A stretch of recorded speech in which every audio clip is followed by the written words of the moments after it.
Assalamualaikum warahmatullahi wabarakatuh. Nama saya Nanda Rahma Alfiana dari Prodi Manajemen kelas pagi dengan NIM 289215038. Video kali ini saya menjawab soal-soal dari mata kuliah Perekonomian Indonesia dengan dosen pengampu Bapak Dr. I.G. Sudi Suharjo. Soalnya yaitu berikan suatu penjelasan berdasarkan Undang-Undang Tenaga Kerja Nomor 13 Tahun 2003 kalau dilihat dari A. Klasifikasi tenaga kerja, B. Batasan usia kerja, C. Kesempatan kerja, D. Sampai dengan sistem pengupahan. Penjelasan berdasarkan Undang-Undang Tenaga Kerja Nomor 13 Tahun 2003 kalau dilihat dari klasifikasi tenaga kerja. Berdasarkan penduduknya, yang pertama, tenaga kerja. Tenaga kerja adalah seluruh jumlah penduduk yang dianggap dapat bekerja dan sanggup bekerja jika tidak ada permintaan kerja. Menurut Undang-Undang Tenaga Kerja, mereka yang dikelompokkan sebagai tenaga kerja yaitu mereka yang berusia antara 15 tahun sampai dengan 64. Yang kedua, bukan tenaga kerja. Anak-anak bukan termasuk tenaga kerja. Bukan tenaga kerja adalah mereka yang dianggap tidak mampu dan tidak mau bekerja meskipun ada permintaan bekerja. Menurut Undang-Undang Tenaga Kerja Nomor 13 Tahun 2003, mereka adalah penduduk di luar usia, yaitu mereka yang berusia di bawah 15 tahun dan berusia di atas 64 tahun. Contoh kelompok ini adalah para pensiun, para lansia, dan anak-anak. Klasifikasi tenaga kerja berdasarkan batas kerja. Yang pertama ada angkatan kerja. Angkatan kerja adalah penduduk usia produktif yang berusia 15-64 tahun dan sudah mempunyai pekerjaan tetapi sementara tidak bekerja, maupun yang sedang aktif mencari pekerjaan. Yang kedua, bukan angkatan kerja. Bukan angkatan kerja adalah mereka yang berumur 10 tahun ke atas dan kegiatannya hanya bersekolah, mengurus rumah tangga, dan sebagainya. Contoh kelompok ini seperti anak-anak, mahasiswa atau mahasiswi, ibu rumah tangga, dan orang cacat. Berdasarkan kualitasnya, yang pertama tenaga kerja terdidik. Tenaga kerja terdidik adalah tenaga kerja yang memiliki suatu keahlian atau kemahiran dalam bidang tertentu dengan cara sekolah atau pendidikan formal dan non-formal. Contohnya pengacara, dokter, guru, dan lain-lain. Yang kedua, tenaga kerja terlatih. Tenaga kerja terlatih adalah tenaga kerja yang memiliki keahlian dalam bidang tertentu dan melalui pengalaman kerja. Tenaga kerja terampil ini dibutuhkan latihan secara berulang-ulang sehingga mampu menguasai pekerjaan tersebut. Contohnya apoteker, ahli bedah, mekanik, penulis, dan lain-lain.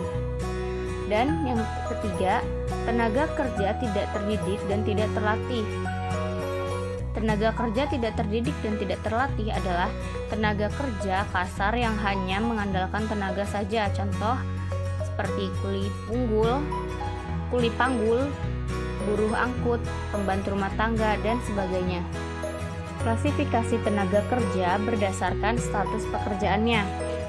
Yang pertama, pekerja lepas atau disebut dengan freelance adalah seseorang yang bekerja sendiri dan tidak berkomitmen kepada majikan dalam jangka waktu tertentu.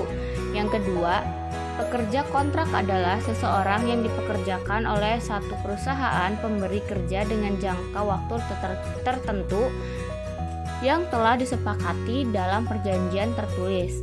Dan yang terakhir, pekerja tetap adalah seseorang yang dipekerjakan oleh satu perusahaan untuk jangka waktu tidak tertentu dan dibayar dengan gaji atau upah yang sudah disepakati dalam perjanjian tertulis. Soal yang kedua yaitu penjelasan berdasarkan Undang-Undang Tenaga Kerja Nomor 13 Tahun 2003 kalau dilihat dari batasan usia kerja. Kalau dilihat dari batasan usia kerja, pasal 68 Undang-Undang Nomor 13 tahun 2003 menyebutkan bahwa pengusaha dilarang mempekerjakan anak. Dan dalam ketentuan undang-undang tersebut, anak adalah setiap orang yang berumur di bawah 18 tahun, berarti 18 tahun adalah usia minimum yang diperbolehkan pemerintah untuk bekerja. Namun, di dalam undang-undang yang sama pasal 69, 70, dan 71 menjelaskan pengecualian bagi anak usia 13-15 tahun diizinkan melakukan pekerjaan ringan sepanjang tidak mengganggu perkembangan dan kesehatan fisik, mental, dan sosial. Kemudian juga anak dengan usia minimum 14 tahun dapat melakukan pekerjaan di tempat kerja yang merupakan bagian dari kurikulum pendidikan atau pelatihan, dan anak dapat melakukan pekerjaan untuk mengembangkan bakat dan minatnya.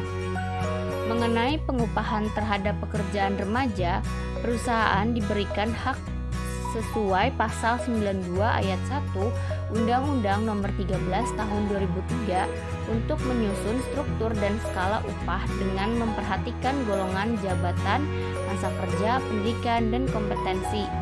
Maka biasanya upah bagi golongan pekerja usia sangat muda ini berada di bawah pekerja biasanya. Penjelasan berdasarkan Undang-Undang Tenaga Kerja Nomor 13 Tahun 2003 kalau dilihat dari kesempatan kerja. Kalau dilihat dari kesempatan kerja, tenaga kerja menurut Undang-Undang Nomor 13 Tahun 2003 tentang Ketenagakerjaan, tenaga kerja adalah setiap orang yang mampu melakukan pekerjaan guna menghasilkan barang atau jasa, baik untuk memenuhi kebutuhan sendiri maupun untuk masyarakat. Kesempatan kerja yaitu tersedianya lapangan kerja bagi angkatan kerja yang membutuhkan. Selanjutnya, penjelasan berdasarkan Undang-Undang Tenaga Kerja Nomor 13 Tahun 2003 kalau dilihat dari sampai dengan sistem pengupahan. Kalau dilihat dari sistem pengupahan, menurut pasal 1 angka 30 Undang-Undang Nomor 13 Tahun 2013 tentang Ketenagakerjaan, Undang-Undang Nomor 13 Tahun 2003. Upah adalah hak pekerja yang diterima dan dinyatakan dalam bentuk uang sebagai imbalan dari pengusaha atau pemberi kerja kepada pekerja yang ditetapkan dan dibayarkan menurut sesuatu perjanjian kerja, kesepakatan, atau peraturan perundang-undangan, termasuk tunjangan bagi pekerja dan keluarganya atas suatu pekerjaan dan atau jasa yang telah dilakukan. Berdasarkan pasal 88 ayat 3 Undang-Undang Nomor 13 Tahun 2003, Undang-Undang Nomor 11 Tahun 2020 tentang Cipta Kerja, Undang-Undang Nomor 11 Tahun 2020 dan Peraturan Pemerintah Nomor 36 Tahun 2021. Kebijakan pengupahan meliputi 1. Upah minimum, 2. Struktur dan skala upah, 3. Upah kerja lembur, 4. Upah tidak masuk kerja dan atau tidak melakukan pekerjaan karena alasan tertentu, yang 5. Bentuk dan cara pembayaran upah, yang 6. Hal-hal yang dapat diperhitungkan dengan upah, yang 7. Upah sebagai dasar perhitungan atau pembayaran hak dan kewajiban lainnya.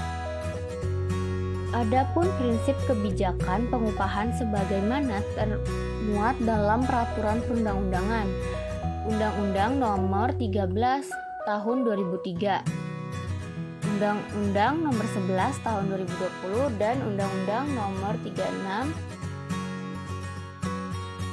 Tahun 2021 adalah sebagai berikut.